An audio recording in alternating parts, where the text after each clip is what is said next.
and greatest in the world of sports. This is Chalk Them Up on WPGU 1071. Hello and welcome to the program. I'm Ethan Osofsky here as always with my co-hosts Matt Nasico and Greg Pluta. You're listening to Chalk Them Up on WPGU 1071.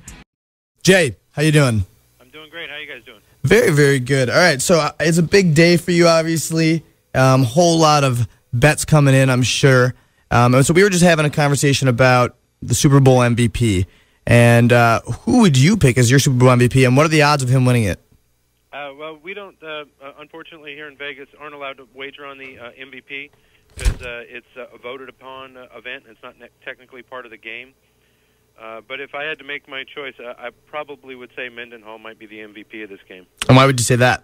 Well, I think that he's got an opportunity to get a few yards behind this offensive line, and if they can put up half the effort they did against the Jets in the first half and sustain that through the game, I think Pittsburgh's got a chance to do a lot of things on the ground. Well, speaking about this offensive line, one of the members of it will be missing. Yeah, Pouncey. Right. How does that affect some of the bets you guys lay? I know one of the bets on the MGM Mirage Sportsbook is which defensive line will get more sacks. Does an injury like Pouncey's affect that bet? Oh, absolutely, yeah. I mean, the injury to Pouncey affected the line. You know, if Pouncey would have been in there, this game would have been probably closer to pick. Maybe 1.5 only Green Bay, but with him out, it definitely swayed it in favor of the Packers, especially with the favorable field conditions. And absolutely, the sack count could be in favor of Green Bay without him in there. But I would rather have a healthy a backup than a hurt starter that may not be able to do what the entire playbook calls for. You're listening to Chalk Them Up on WPGU 1071. Log on to chalkthemup.com. Get in our chat room. You can send some questions and opinions to Jay Rood, our betting expert from the MGM Grand Mirage in Las Vegas. Jay, you know, we see the spread open at -3 with the Packers. What's it looking like in the past hours? We've seen it at 2.5 a couple times, you know, Friday and Saturday of this week. Do you think it's going to stay at 3 by the time 5 o'clock rolls around? Well, we've never been at 3. We opened at 2.5, and we've been at 2.5 the whole time. There was some places, some offshore places open pick in this game, so it has run up in favor of the Packers. There are some 3s out there, Packers. Pretty much we are going to be where we're going to be right now. We've got enough money in the pipeline that any kind of tweak or adjustment at this point is going to happen with maybe a money line tweak, and that's about it. How much money is bet on the Super Bowl in the course of every single bet, not just prop bets or bets on who's going to win the game? Just total. How much is spent? In the state of Nevada, the highest amount ever spent was the last time the Steelers were in the game, and it was in 2006 against the Seahawks, and the total reached $94.5 million that year. Oh my God! This year, last year was like $82.5 million, which was low, and it's economy driven, and this year I think we're hoping to fall somewhere in between. I think $87 million is probably a realistic number that we can get to. Where do you see most of the money getting put down, Jay? Is it usually on your Super Bowl MVP or your point spread? Where else is the money put, pretty much? Point spread is the lion's share of the bet. Point spread, total, and money line is what we take 60% of our money on at MGM Resorts. But and then 40% is on the 180 so props that we have up on this game. And right now, we're seeing money come in on the Packers -2.5, and we're seeing money come in on the Steelers on the money line plus $1.20. So, and it's pretty well evenly divided right now. So this game is a toss-up for most people out there on the other side of the counter. Out of all the prop bets, which prop is really getting the most money and most bets on? Well, we hung total punts early, and the professional gamblers seem to like that over. We hung 7.5, and we're up to 8.5 over $1.50 right now. So they think there's going to be a lot of punts. So that would indicate an under possibly in the game, under 45. But the public is betting over 45 pretty heavy in this game, and you can't really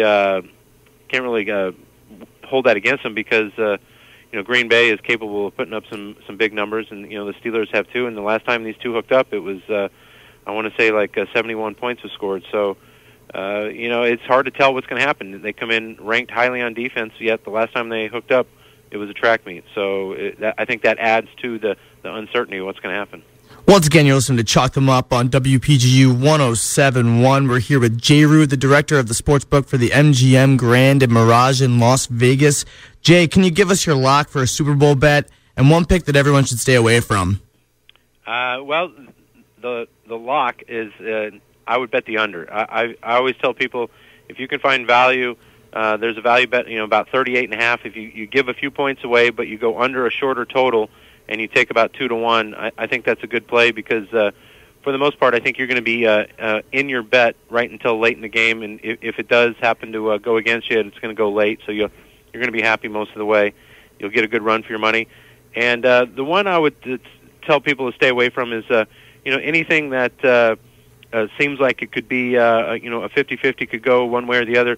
Handicap what you think is going to happen in the game, and then bet your props and things that are related to that. So if you think it's going to be a high-scoring game, you bet props over. If you think it's going to be a low-scoring game, you find some value on some props that have a high number and maybe go underneath them. Yeah, and one of the bets we saw was who's going to have the first interception of the game. Yeah, and we have that up. Troy Polamalu is leading the way, and Charles Woodson is right behind him on that. So, but the other one too they're pounding is the guy that ran it in for Green Bay, Raja. Raji, we were going to ask him. I was just about to ask about him if.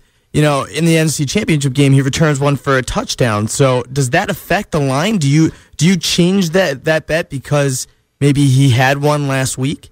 I definitely included him in there, and it didn't affect me putting much of a shorter price on him. It's still a very tough task for him to do. Right.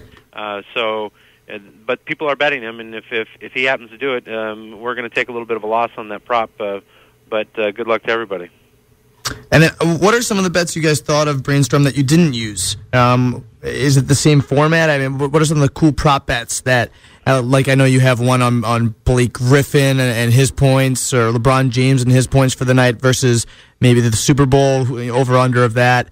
But what are some of the cool ones that you guys didn't end up using? Well, some of the ones that we tried to put in, it has Charles and Troy against each other. I was trying to come up with a prop. How many return yards they would get off of interceptions. But the problem being a guy could get an interception, not get any return yards, so then they would both have 0. So I think next year I'm going to work on trying to figure out how we can word it and get statistical information on that sort of thing. But anything that falls out of the ordinary is what you want to try and focus in on. And we tried to put one up this year, a running back versus a quarterback. We put up Big Ben versus John Kuhn. More gross rush yards, and we have actually the quarterback is favored at minus 3.5 yards, so and minus $1.50 too. But and he's the one that got most of the play, so that's kind of a different prop that people weren't expecting a quarterback versus a running back. You're listening to Chalk Them Up on WPGU 107.1. Follow us on chalkthemup.com. Get on our live chat. Jay, we're gonna go a little Super Bowl history right now in terms of odds that you know of. Who was the most surprising Super Bowl MVP of all time? I don't know. I think you're trying to stump me. I would have to say, who was the MVP for Dexter Jackson? Is that what you're talking about? No, the one with New England and the Giants. Was that the one catch wonder? Was it David Tyree? Was it David Tyree or was it Eli Manning now? I think it may have been Eli Manning that year. Oh, it was Manning? Oh, okay. That's not something that I've really focused in on, so I don't think I'm well enough educated to answer that. All right, so give us your pick for the Super Bowl and give us a final score. I would say Green Bay, I'm going to say 14-13. Okay, so low-scoring game. Say that again? So low-scoring game. Low-scoring game, and I think it's going to come right down to the final drive as well. So just before we leave you, Jay, once again, thanks for coming on the show. What bet right now is getting the most action? Right now, it's just Green Bay on the point line is probably receiving the most action of anything out there right now. All right, thanks a lot, Jay, for joining us. Really appreciate it, and good luck with the rest of the day. My pleasure, guys. Enjoy the game.